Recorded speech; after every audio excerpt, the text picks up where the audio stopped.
एक बड़ी historic development हो रही है और वो ये है कि अगर आपको याद हो कि अमेरिकी सरकार ने एक कानून बनाया था और वो उस कानून का नाम था countering America's adversaries through sanctions act CAATSA इससे आंखों से गुजर रही है। आज के आज आ, आज कांग्रेस ने यहाँ पे भारत को S-400 लेने पे एग्जेम्पशन अप्रूव कर दी, सेनेट से भी अप्रूव होने वाली।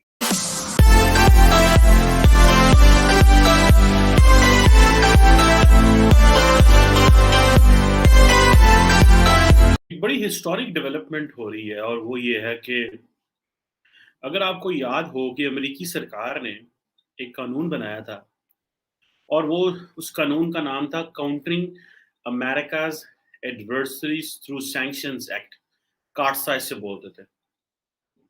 और ये बड़ा इम्पोर्टेंट इस सेंस में था कि ये बेसिकली आपको पता है अमेरिका जो है वो बेसिकली क्योंकि रूल्स बेस्ड इंटरनेशनल ऑर्डर की बात करता है, तो वो ये समझते हैं कि हमने जो कुछ भी करना है वो रूल्स की शेप में लेके आए, वो लॉ बनाएँ, कॉन्स्टिट्यूशन में चला जाए, वो अगर इंटरनेशनल लॉ की बात करेगा तो वो जो है वो उसको थ्रू शुरू करेंगे, यूएन में जाएँगे, यूएन चार्टर से चीज़ों को देखेंगे। इस तरह अमेरिका के अंदर भी जो है वो अपनी जब बात करेंगे, तो वो कहेंगे भई सबसे पहले जो चीज़ देखनी है वो कि कांग्रेस क्या कर रही है, क्योंकि सेपरेशन ऑफ पावर है वहाँ पे। तो कांग्रेस के पास बहुत सारे जो है वो कानून हैं। अभी आपको याद होगा कि इंडिया ने रशिया से एस-400 खरीदे थे जो तकरीबन I think somewhere around $5.2 billion की डील थी। और बहुत सारे वो जो हैं वो उनमें से 2 या 3 जो हैं वो आगे हुए हैं। कुछ उन्होंने पाकिस्तान के बॉर्डर पे लगाए हैं, कुछ चाइना के बॉर्डर पे लगाए हुए हैं। और इंडिया आपको पता है टाइम एंड अगेन चेक करता रहता है पाकिस्तान के टेम्परामेंट को, टेम्परेचर देखता रहता है कि पाकिस्तान क्या सोच रहा है। अभी ये जो काटसा बेसिकली ये जो countering America's adversaries through sanction है बेसिकली ये रशिया के ऊपर था, ये ईरान के ऊपर था, ये नॉर्थ कोरिया के ऊपर लाइकली ये वहाँ पे इम्प्लीमेंट होता है। अभी क्या हुआ है कि जो हाउस ऑफ रिप्रेजेंटेटिव है उसने कानून साज़ी की है। उन्होंने कहा जी कि इंडिया का स्पेसिफिक एक वेवर तलाश किया है कि हमें किस तरह इंडिया को वेवर देना है, क्योंकि इंडिया जो है वो इम्पोर्टेंट है, इंडिया और अमेरिका की डिफेंस टाइज़ हैं। अगर आप 2008 में आज से चले जाएँ तो इंडिया और अमेरिका का जो डिफेंस पार्टनरशिप थी वो ज़ीरो थी। अभी तकरीबन बायलैटरल जो डिफेंस पार्टनरशिप वो $16 अरब की है। तो अब वो समझ रहे हैं कि वो कह रहे हैं क्योंकि इंडिया जो है वो चाइना जो कि एक एग्रेसर है, उसके मुकाबले में हमारे साथ मिल के खड़ा हुआ है। लेकिन वो रशिया से अगर उसने वो डिफेंस इक्विपमेंट लिया है तो ठीक है। और इंडिया ये समझता है क्योंकि ये हमारी नीड्स हैं। हमें ये चाइना के मुकाबले में चाहिए, हमें ये पाकिस्तान के मुकाबले में चाहिए। पाकिस्तान को तो ज़ाहिर बात है अमेरिकन्स जो थे वो इग्नोर कर सकते थे। लेकिन ज़ाहिर बात है वो चाइना को किस तरह इग्नोर करें और किस तरह कहें कि जी हाँ, हम एक तरफ आपकी इंडो पैसिफिक में या जो बीका बेसिक एक्सचेंज इनके साथ एग्रीमेंट हुआ उन्होंने एक्सचेंज कोऑपरेशन जो है वो एग्रीमेंट है एक तरफ वो अमेरिका इंडिया को वहां सपोर्ट करता है, लेकिन जब इंडिया जो है वो S-400 लेगा तो अमेरिका उसके ऊपर जो है वो सैंक्शन लगाएगा, जो कि इससे पहले उन्होंने टर्की पे जो है वो की हुई है। और ये जो चीज़ है ये एक इम्पोर्टेंट चीज़ है। अब ये कहा जा रहा है कि जो डेमोक्रेटिक रिप्रेजेंटेटिव हैं कांग्रेसमैन रो खन्ना, जो कि basically an Indian American congressman है और वो मेंबर हैं हाउस आर्म्ड सर्विसेज एक्ट जो है हाउस आर्म्ड सर्विस के भी मेंबर हैं। उन्होंने एक बेसिकली अमेंडमेंट लेके आए थे एनुअल जो नेशनल डिफेंस ऑथराइजेशन एक्ट में भी।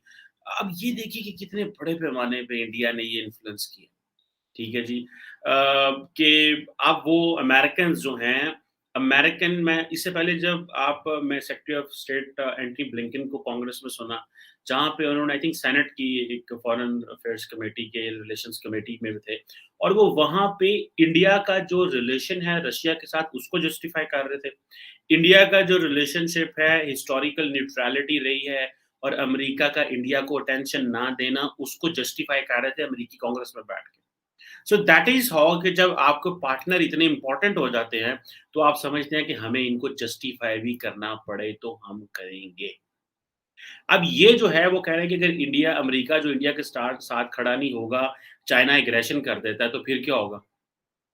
जो इंडिया कॉकस है वो भी बड़ा पावरफुल है और वो भी बेसिकली इंडिया अमेरिका पार्टनरशिप की बात कर रहा है और चाइना को ऐसे मैं कॉन्टिन्यूसली एक चीज कह रहा हूँ कि इंडिया चाइना को बहुत ज्यादा यूज करेगा for raising it's regional power status, बहुत ज़्यादा यूज़ करेगा और अमेरिका हो या बाकी हो सबको इसके ऊपर जो है वो करना पड़ेगा, खामोशी इख्तियार करनी पड़ेगी क्योंकि चॉइस नहीं है। अब इंडिया यूएस पार्टनरशिप जो है अभी कल जो एक वो I2U2 का जो एक हुआ जिसमें उन्होंने इंडिया के अंदर उन्होंने कहा जी 2 बिलियन डॉलर के हम जो है वो फॉर्म जो है वो इंटीग्रेटेड फार्म्स बनाएँगे, एनर्जी में पैसा लगा रहे हैं, तो how come they can sanction India? On the other hand Turkey को वो पकड़ लेते हैं। ठीक है जनाब। अब ये जो चीज़ें हैं इट मीन्स मैं मेरी एक थ्योरी है कि आप अपने आप को इंडिस्पेंसेबल कर दो। आप अपने आप को उस लेवल पे ले जाओ कि लोग आपको इग्नोर ही ना कर सकें एंड दैट इज़ वेयर ये इंडिया की एक स्ट्रैटेजी है, जिसमें मैं समझता हूँ कि उन्होंने वो अपने आप को इस मुकाम पे ले गए कि अमेरिका उन्हें इग्नोर ही नहीं कर सकता। वो जो भी कर रहे हैं अमेरिका अमेरिका को अपने कानून बदलने पड़ रहे हैं, इंडिया को कानून नहीं बदलने पड़ रहे। खासकर भारत की फॉरेन पॉलिसी को देखने से पहले आपको डॉक्टर जयशंकर का पोर्टफोलियो पढ़ना, उनका रेज़्यूमे पढ़ना, उनका ये देखना बड़ा इंपॉर्टेंट है। मैं समझता हूँ हेनरी किसिंजर के बाद दूसरे फॉरेन मिनिस्टर होंगे दुनिया के, जिनके बारे में लोग किताबें लिखेंगे। ज़रा गौर से आप देखें कि वो उनकी मैंने पहले भी शायद बताया था कि वो जब ट्रैवल करते हैं, सोने के लिए सिर्फ जहाज में जाते हैं, वरना वो नीचे उतरते तो मीटिंग्स करते हैं। और जिस तरीके से I2U उन्होंने इज़राइल में जाके मीटिंग्स की हैं और अब जिस तरह G20 में जा रहे हैं, ब्रिक्स का कर रहे हैं, लद्दाख में जो कुछ कर रहे हैं वर्सेस आप पाकिस्तान की बात करते हैं। आप तैयबा गुल से और फरक घोगी से फारग होंगे तो आप कहीं जाएंगे। आप वहां खड़े हैं, तैयबा गुल जो है उसको प्राइम मिनिस्टर हाउस में 40 दिन रख के आप उस पर रिसर्च करते रहे। आपको क्या पता I2U2 क्या चीज होती है? आप तो ब्लैकमेल करते रहे हैं और उसको जस्टिस को आप उससे ज्यादा ग्रो नहीं कर सकते। मुझे दुख होता है, अफसोस होता है। एक वाहिद मुल्क मैं समझता हूँ पाकिस्तान है जिसका 5 साल फॉरेन मिनिस्टर ही नहीं रहा।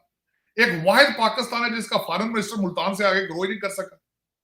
उसकी सियासत ही मुल्तान तक थी। उसको मैं डॉक्टर जयशंकर से किस तरह उसका कंपैरिजन करूं?